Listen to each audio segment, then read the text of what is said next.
I've got a recipe to salivate your taste buds, and it starts with these ingredients and ends up turning into this. This is called Chupe de Camarón, hailing all the way from Peru. First, we make a shrimp stock with our peeled and deveined shrimp shells, and then we add it into water with other salt and earth vegetables, and then we strain it.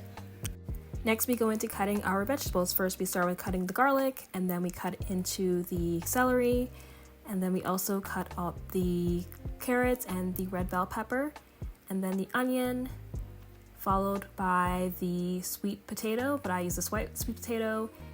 And then next is the tomato. Now let's get started cooking. On medium-high heat, we're going to add in our vegetables along with our corn and our tomatoes.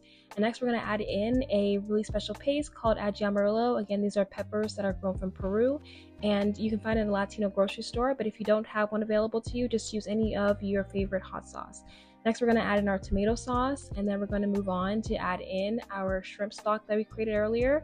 And then we're going to be adding our potatoes that we cut up earlier, and we're going to let that simmer and until it's soft, about 5 to 10 minutes.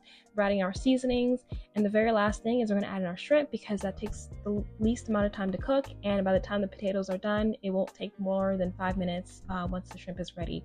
So here's the end result. I hope you guys enjoy it. Bye!